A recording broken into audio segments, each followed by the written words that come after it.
Good afternoon and welcome to State Senator Eliot Bostar, legislative candidate from District 29. Thank you, Senator, for joining us for our virtual legislative candidate meetings. My name is Gina Ragland, and joining me today is Susan DeCamp, Volunteer State President, and Advocacy Lead Volunteers Joyce Beck and Mike Barwig. We also have joining us a constituent of yours, Senator Bostar, Sandy Moreno, who's also an AARP volunteer. Senator Bostar, we appreciate your taking the time to meet and discuss issues of importance to the 50-plus voter and their families in Nebraska. As a reminder, this meeting is being recorded and will be shared with AARP members across your district prior to the election. So Senator Bostar, if you want to start us off by giving us a little background about yourself and your campaign, usually 5 minutes or less would be great for that. And then once we've completed your opening, we'll move over into the question section. So thank you for joining us and welcome, Senator Bostar. Thank you, and I appreciate the opportunity to be here. I represent Legislative District 29, as you mentioned, which is South Central Lincoln, Nebraska. And I am finishing my first term and excited to go into my second term. And, you know, I've been really proud of the work that we've been able to do together and some of the bills that we've been able to pass that have been supported by the AARP Nebraska. And, you know, I'm running again because the truth is that we're not done and we have more to do. And so I look forward to being able to do that and continue serving the people of my district and the state. And yeah, I'm really glad to be here. Thank you, Senator Bostar. And again, yes, thank you for your leadership. Many of these questions we talk about today, I think you're going to have a very easy chance of answering them because you've been very instrumental in a lot of these issues that we are working on. We have provided you with a set of 3 questions pertaining to the 50-plus in Nebraska. Again, these are issues that are common that we hear from our members all the time. And so we're bringing them forward to candidates to have conversations, again, about the importance of that. Looking with the 3 questions that we have to kind of keep it to 5 minutes for each question, just for the interest of time. So our first question is on health, caregiving, and home and community-based care. And Joyce Beck is going to take that. So go ahead, Joyce. Well, good afternoon, Senator Bostar. And I thank you from the bottom of my heart for all the work that you have done to support caregivers in Nebraska. So this question is a little bit in regards to the caregivers. 84% of Nebraskans say that over 45 say staying in their home as they get older is extremely important to them. Home and community-based services and area agencies on aging become important assets to caregivers as they care for loved ones. Home care not only meets the needs of our loved ones, but they also provide relief for an already strained long-term care industry. So I have 2 questions for you, Senator Bostar. What would you do to protect and/or expand the home and community-based programs, particularly recruitment and retention of a sufficient workforce and adequate funding of the programs and services that older Nebraskans and their families rely upon?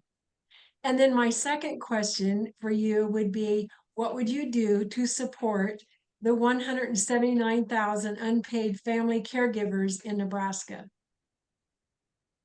Well, thank you for that question. And, you know, it's such an important issue for a lot of reasons. And the question itself touched on several of the reasons why this is important. First of all, we need to be focused on doing what we can so that folks who are aging and want to remain in their homes because that's their preference are able to do so. It's often the places they're most familiar with, comfortable with, and we need to be really actively supporting that. It's also it serves the interests of the state as well. We have a critical shortage of you know, skilled nursing, assisted living facilities. It is a crisis in this state. We need to be addressing that. But part of the way we address that is by ensuring that for folks who are able to and want to stay in their homes, that they can.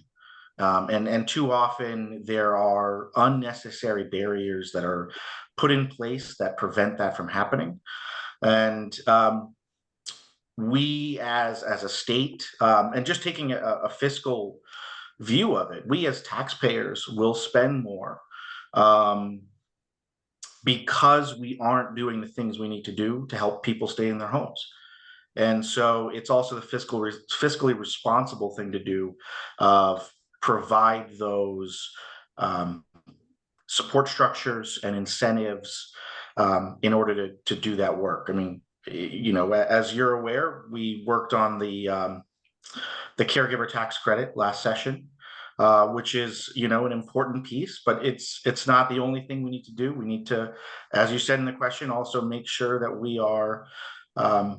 we have a workforce that is prepared to meet the needs of our population, especially going into the future. This challenge that we have in the state is not going to go away. It's going to only expand, and we need to take a really a deliberate path to working on that. It's the work that we've done in the legislature on early child care, early child education, mirrors a lot of what we should be thinking about for the support structures for our older residents, because we have similar challenges on that front too, right? We have a workforce that's shrinking and not meeting the needs, and then we have cost to families that are unsustainable. And so we've done some things in that space as well on the early childhood side that I think, can look to model what we should look for to support our elderly populations. So things like providing some direct and educational support for those folks to make sure that we have that population ready. And on retention in particular, I mean, this is extraordinarily difficult work. Caring for people is some of the most challenging work that someone can do.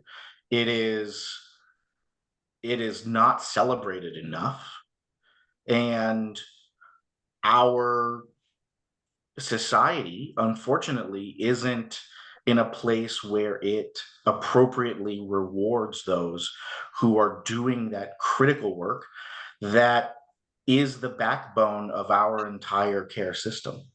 And in a lot of ways, the system we have now is taking advantage of people, of their generosity and of their compassion for those they love and of others. And while I am eternally grateful for those that do that, just relying on their own kindness and generosity is not enough.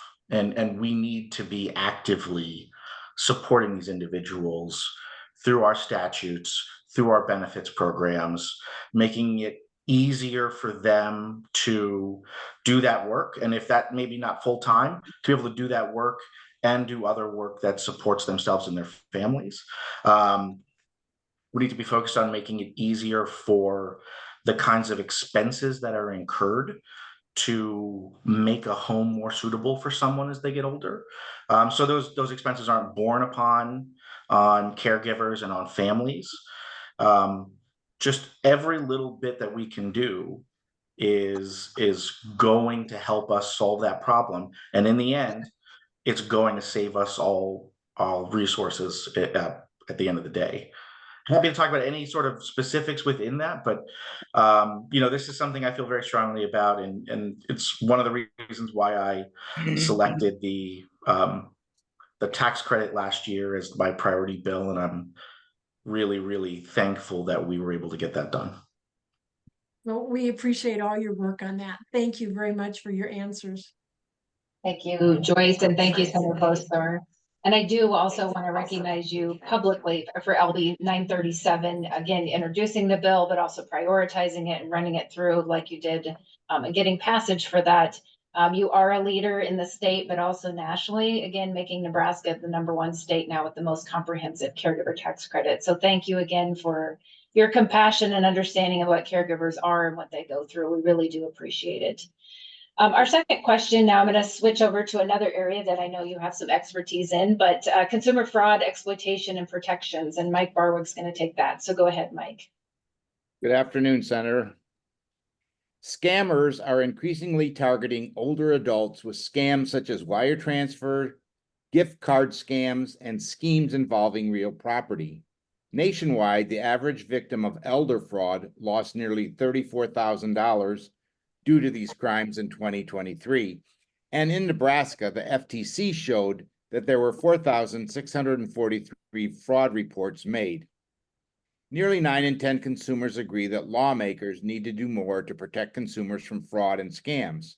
With that in mind, our questions for you are: consumers lose billions of dollars each year to online, financial, property, and other types of fraud. What will you do to address and ensure that Nebraskans are protected against fraud and deceptive or unfair business practices, and provide opportunities for redress to victims of fraud? In other words, would you support, 1, enacting laws to require merchants that sell gift cards to post notices? 2, enactment of a consumer fraud restitution fund? And 3, implementation of preventative or corrective measures to assist in combating owner-seller housing impersonation fraud? Thank you for the question. Fraud is a serious problem in Nebraska at all levels. And it's, I will say the individuals who specifically target our older population, our more vulnerable population with fraud are, trying to think of words that I can say on this about how I feel about that. They're limited for what would be appropriate for a larger audience. There's a lot we need to do. I've appreciated working again with the AARP last session on legislation to require notices to be placed where gift cards are sold. Unfortunately, we ran out of time on being able to get that one done. But that issue is still critically important. So to answer the question of whether or not I support it, absolutely, I support it. I was pleased to introduce the bill, and I would be honored to continue to work on this because it is such an important issue. And we were having a conversation earlier where I also mentioned that we had passed legislation previously related to trying to mitigate the risks with digital assets being custodied by Nebraska and federally chartered banks in Nebraska, in order to limit somewhat the risk of fraudulent assets being held and relied upon by people. And so just ensuring that we are not commingling fraudulent digital assets with our financial and banking systems. And in doing so, hopefully reducing the chance that someone may perceive a digital asset as genuine when it may not be. So those are some of the things that I've worked on. Been proud to work with AARP on this. I do believe that there should be restitution funds available. I think we should also be investing more in our abilities to go after the perpetrators of these crimes. We have to be both victim focused, where we're trying to make folks whole who were taken advantage of. And that's incredibly important.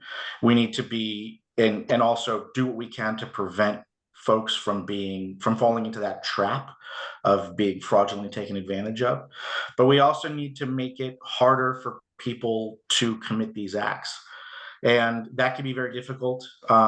You know, a lot of the perpetrators of this fraud are located outside the United States, but we need to make clear to our federal partners as well that this is a priority and that there are tools available to work with the international community to try to clean this up and to try to deliver some level of consequence for these people that currently get to perpetrate these crimes unimpeded, largely, and without any consequence whatsoever. So we have to take a holistic approach to this because, as we've been seeing, this challenge is only growing in seriousness for our communities.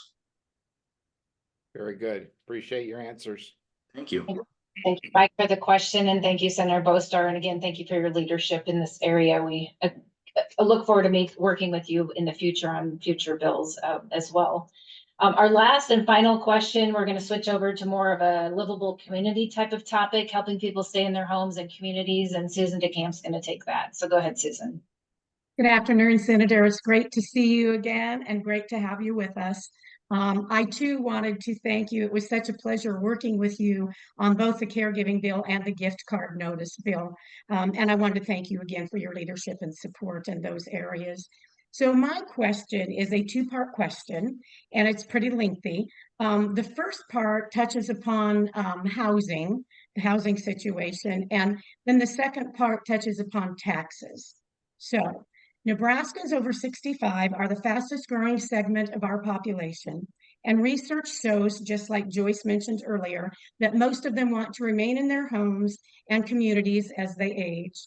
So as housing costs continue to increase, older adults are unable to find housing to meet their needs when seeking to downsize, and thus they're being pushed out of communities and homes that they have lived in for generations.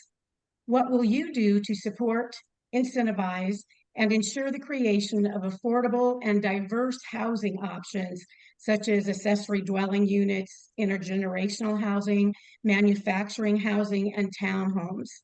And the second question is, will you fight to ensure that the homestead exemption program is maintained and protected to ensure that older Nebraskans who qualify continue to have access to that tax relief program? Thank you. Thank you for the question. So you know, as you stated, we have a significant housing challenge in our state. And in truth, it's a challenge across the country. But just because it's a challenge everywhere doesn't mean it needs to be a challenge here. So we need to do what we can to solve this. Specifically, we need to broadly make housing more affordable for everyone. And we need to have our specific and targeted programs to ensure that our vulnerable populations and our aging populations are able to stay in their homes. So broadly, and you touched on several of the things we need to do, we need to make housing easier to build. We need more of it. There is a level of this challenge that is supply and demand related. There are other components to the challenge, but a big part of it is supply and demand. If we are able to successfully construct more housing and increase the supply of it, we can put downward pressure on the pricing of homes. So that's one thing we need to do. Part of that includes some of the things you mentioned of looking at what we can do on manufactured housing, accessory dwelling units, just simply taking the available stock of homes and enhancing it so that it can accommodate a broader range of family needs is an important part of this. And then the homestead program is critically important as well. There are frankly too many stories of individuals who have lived in their homes their entire lives, own their homes, and due to being retired and living on a fixed income, end up being priced out of their homes and unable to afford to continue to live in them, simply because of increased costs on property taxes, for example. There's other costs too that are going up that make it more and more challenging, and we need to be focused on those things like utilities and ensuring that we have resources set aside for weatherization, efficiency, updating utilities, because we need to be really taking a look at the whole cost of living in a home.